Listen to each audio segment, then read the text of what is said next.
My parents treated me like a burden, neglecting, rving, and beating me. But when I finally escaped and built a new life, they came back. Not to make amends, but to sue me for money. Hi Reddit, it's me, Alex. I've never shared this full story before, but here it goes. I was born in a small, forgotten town where hope was as rare as money. My childhood wasn't just difficult, it was unbearable. My adoptive parents never wanted me, and they made sure I knew it. From the moment I was old enough to understand, they reminded me that I was an outsider, a burden they had been forced to take in. They only adopted me to avoid the whispers of the town, to keep up the illusion of being generous, selfless people. I found out I was adopted at 5, not through a gentle talk or a misplaced document, but by accident. One evening I crept down the hallway, my small feet silent against the floorboards, and overheard them laughing. My mother, her voice dripping with amusement, mocked the very idea that they should love me just because they took me in. My father chuckled, saying I should be grateful they even let me live under their roof. I stood there frozen, my little hands gripping the doorframe, my stomach twisting into knots. That was the night everything changed. I understood then that I wasn't their child, I was an inconvenience. While their biological son, Leo, was showered with gifts, affection, and encouragement, I was treated like a servant. He had new clothes, a warm bed, and endless opportunities, while I was left with scraps. When food was scarce, they made sure Leo ate first. If there wasn't enough left, I went hungry. Some nights, I lay in bed, my stomach aching, listening to Leo play with new toys while I tried to ignore the gnawing pain of hunger. Hard labor became my reality. At 7, I was chopping firewood, scrubbing floors, and caring for the animals. If I was too slow or made a mistake, punishment was swift, sometimes cruel words, sometimes bruises. But the worst part was the loneliness. I had no one. Leo, spoiled and adored, enjoyed reminding me of my place. He would smirk across the dinner table while I picked at my meager portion. He would show off his new sneakers while I wore shoes so worn they barely held together. He would watch as our parents berated me and never once spoke up for me. By 12, I had endured more than most people do in a lifetime. The beatings had worsened, and my father's heavy hands left marks that never had time to fade before new ones took their place. The hunger, the cold, the emotional isolation, it all piled up. And then came the night that broke me. After an especially brutal beating that left my ribs aching with every breath, I realized, if I stayed, I wouldn't survive. My parents wouldn't care if I died, and Leo wouldn't even notice. So I ran. I had no plan, just a desperate need to escape. I grabbed an old jacket, too small to fight the cold, and left with nothing but the clothes on my back. I didn't look back as I stepped into the night, disappearing into the darkness. I made my way to the biggest city I could reach on foot. It was overwhelming, loud, crowded, and full of people who didn't care about a scrawny 12-year-old wandering the streets. I had no money, no food, and no idea what to do next. Hunger twisted my stomach and exhaustion made my legs weak, but I kept moving. It didn't take long for trouble to find me. A man approached me first, then another. They were well-dressed, their smiles too kind, their voices dripping with false concern. They said they could help, that they had food, a place to stay. I wanted to believe them. My stomach ached for food, my body craved warmth. But something in their eyes made my skin crawl. I hesitated, and that hesitation saved my life. Before I could take a step toward them, another voice cut through the conversation, rough, aged, and sharp with warning. Leave the kid alone. I turned and saw an older man standing at the mouth of an alleyway, his eyes narrow, watchful. His clothes were worn, his hair unkempt, but there was something about him that made the two men tense. They didn't argue. They simply turned and walked away, their smiles vanishing in an instant. That was how I met Will. Will was homeless, had been for longer than I'd been alive. He knew every alley, every hidden corner where people like us could find shelter. And for some reason, he decided to help me. Maybe it was pity. Maybe he saw something in me. Whatever it was, he took me under his wing. For the first time in my life, someone cared if I lived or died. Will taught me how to survive, where to find food, how to stay invisible, how to tell the difference between someone offering help and someone looking to exploit weakness. He knew which areas were safe and which ones would get you killed. He was gruff, not one for unnecessary words, but he looked out for me. When I was sick, he found a way to get me medicine. When the cold months came, he shared what little warmth he had. For a year, he was the closest thing to family I had ever known. And then, one morning, I woke up to find him lying still. His breathing was shallow, his face pale. He had been coughing for weeks, the cold and damp air seeping into his bones. I tried to help, tried to find someone who would care. But no one did. By nightfall, he was gone. I sat with him for hours, unsure of what to do, unwilling to accept that I was alone again. But in the end, I had no choice but to move forward. With Will gone, I was truly on my own. The city had always been harsh, but at least with him, I had someone who cared. Now, I was just another nameless boy wandering the streets. I knew how to survive, but surviving wasn't the same as living. And then, by pure chance, I stumbled into a small bookstore. I had been walking for hours, my stomach empty, my body aching from another restless night. The scent of old paper and dust greeted me as I stepped inside, a stark contrast to the cold streets outside. I only wanted to warm up, to escape the wind. The woman behind the counter looked up the moment I walked in. She was older, maybe in her 50s, with sharp eyes that seemed to take in everything at once. "Looking for something?" she asked. Her voice was steady, but not unkind. I hesitated, already preparing to be thrown out. But instead of demanding I leave, she simply watched me. There was something in her gaze. Not pity, not disgust, but curiosity. I shook my head and turned to leave. But before I could step outside, she spoke again. "You look hungry." I froze. She didn't wait for me to answer. She disappeared into the back of the store and returned a few minutes later with a sandwich and a cup of tea. She set them on the counter and gestured for me to sit. Her name was Evelyn. I had no idea that day would change my life forever. She saw something in me that no one else ever had. And for the first time in my life, I started believing that maybe, just maybe, I was worth something. But the past has a way of creeping back when you least expect it. And mine wasn't done with me yet. For the first time in my life, I had a real routine. I spent my mornings helping Evelyn in the bookstore, my afternoons reading, and my nights studying everything she gave me. Math, history, literature, it didn't matter. I devoured every piece of knowledge like a starving man at a feast. It wasn't easy. Years of neglect had left gaps in my education that seemed impossible to fill. Some days, I felt stupid, frustrated, like I'd never catch up. But Evelyn was patient. She never scolded me when I struggled, never made me feel like I was failing. "You're not stupid," she told me one night when I was on the verge of giving up. "You just weren't given a chance. There's a difference." No one had ever believed in me before. So I pushed myself harder. And slowly, things started to change. The more I learned, the more I realized how small my world had been. I had spent years believing that survival was the best I could hope for, that I would always be nothing more than the forgotten kid who barely scraped by. But now I started to dream. Evelyn saw it happening. One evening, as I sat at the bookstore counter, reading a thick book on economics, she leaned against the shelf and studied me with that sharp, knowing gaze of hers. "You ever thought about college?" she asked. I scoffed. "Yeah, right? I didn't have money, I didn't have the right background, and I certainly didn't belong in a place filled with people who had never known hunger or fear." But Evelyn just smirked. "I think you'd surprise yourself." I didn't say anything, but that night, I lay awake thinking about it. Could I? Was it even possible? A few weeks later, Evelyn shoved a stack of application forms in front of me. "I'll cover the fees," she said before I could protest. "You just have to try." So I did. I applied to every scholarship I could find, poured my heart into my essays, and prayed that someone, anyone, would give me a chance. And against all odds, someone did. I got accepted. I stared at the acceptance letter in disbelief, reading the words over and over as if they might disappear. I had spent my whole life believing that people like me didn't get opportunities like this. But now I had one, and I wasn't about to waste it. Moving to the city for college was overwhelming. I had spent years surviving on the streets, slipping through alleyways and staying invisible. Now, I was surrounded by students who had spent their lives in private schools, kids who had never known what it was like to go to bed hungry. They could sense I wasn't one of them. At first, it was just looks, subtle glances, whispered conversations that stopped when I walked into the room. But then the real cruelty began.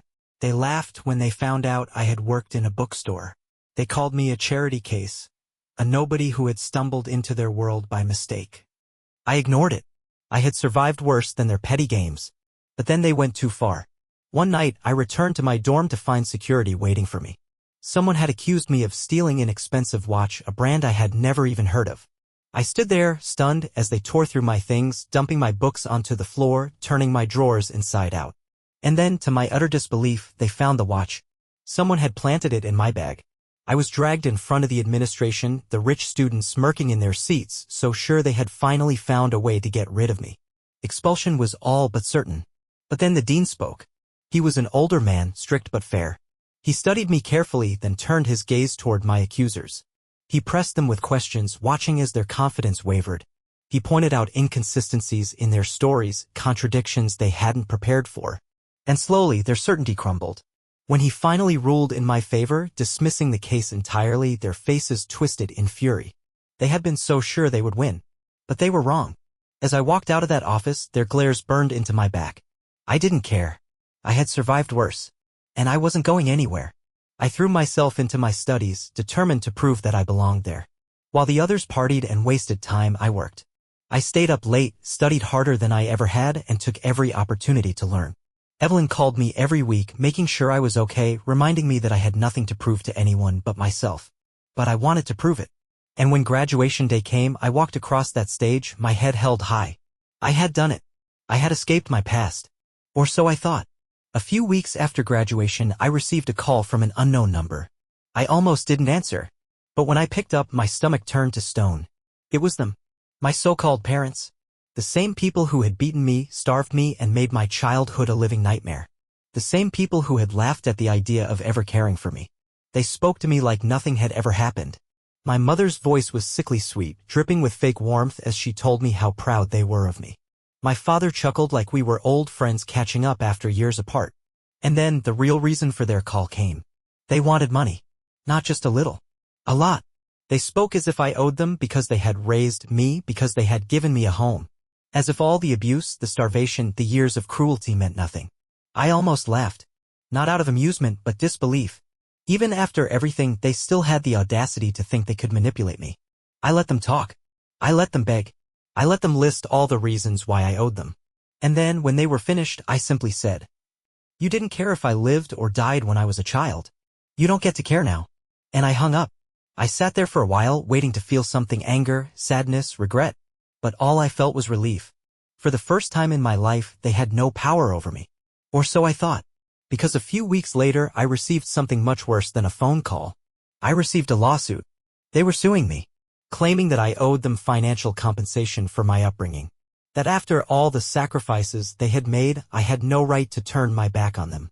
It was the most absurd, shameless thing I had ever seen. I could have ignored it. I could have paid them off just to make them go away. But I had spent my entire life being their victim. And I wasn't going to let them win. Not now. Not ever. I stared at the lawsuit papers in disbelief. It wasn't enough for them to beg. It wasn't enough for them to pretend like they had always loved me. Now they wanted to force me to give them what they thought they were entitled to. Money. Their claim was simple: they had raised me, provided for me, and now that I was successful, they believed I owed them for their so-called sacrifices. I laughed. Not because it was funny, but because it was insane. These were the same people who had beaten me, starved me, and treated me like trash for years. And now they wanted to act like they had been loving parents, deserving of some grand reward? They had spent my entire childhood making me feel like I was worth nothing. Now they wanted to profit from me. I wasn't going to let them. So, I hired the best lawyer I could find. His name was Victor, a sharp, ruthless man who built his career on tearing people like my parents apart in court. When I explained my situation to him, he leaned back in his chair, studying me for a long moment. Then, with a smirk, he said, "We're going to destroy them." And we did. The trial quickly became a public spectacle. The media caught wind of it. How could they not? A self-made entrepreneur being sued by the very people who had abused him as a child? It was the kind of story that journalists loved. At first, my parents must have thought public sympathy would be on their side. They played the role of struggling, selfless parents who had given up so much for their ungrateful son. But they didn't expect one thing: evidence. Victor came prepared. He tracked down old neighbors who remembered the shouting, the bruises, the nights I was locked outside in the cold. He found medical records from the few times I had been taken to a clinic, injuries my parents had dismissed as accidents but were clearly signs of violence. And then came the real turning point. The recordings. Unbeknownst to my parents, the walls of our old house had been thin and the abuse hadn't gone unnoticed. An elderly woman, a former neighbor, had once recorded their screaming matches, not for blackmail or revenge, but because she had feared that one day something worse would happen to me. She had forgotten about them over the years. But when she saw my case on the news, she reached out to my lawyer. And when those recordings were played in court, the room fell silent.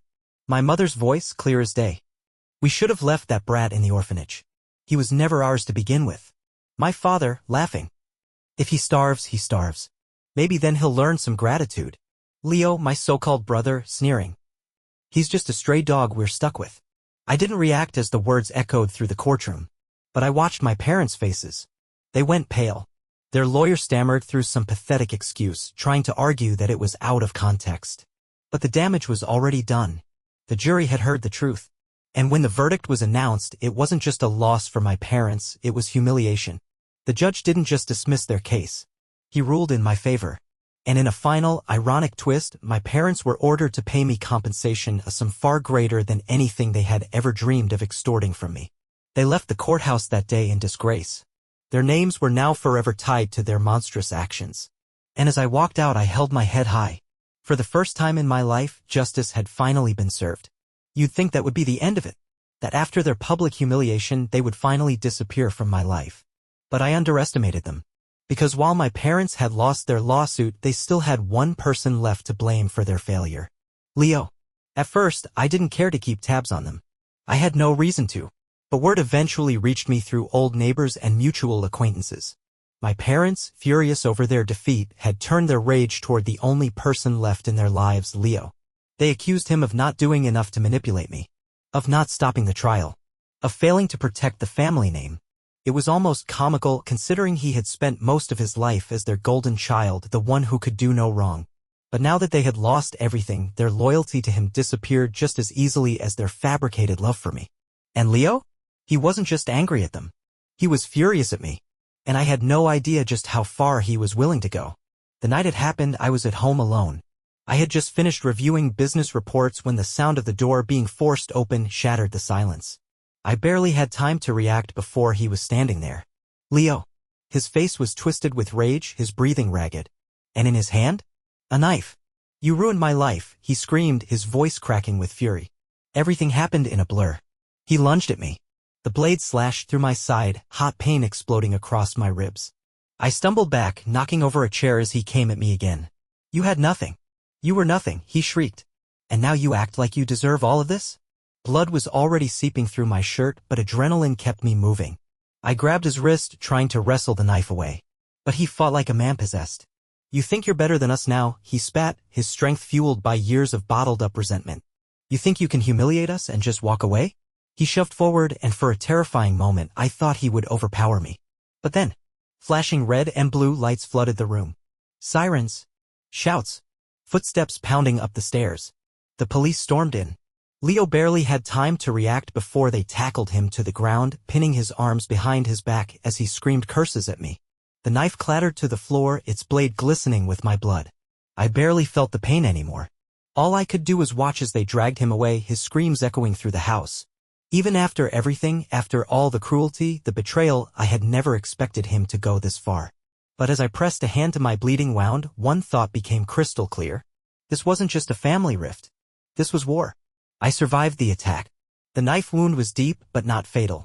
The doctors told me that if the blade had gone just an inch further, I might not have been so lucky. I spent weeks in the hospital recovering.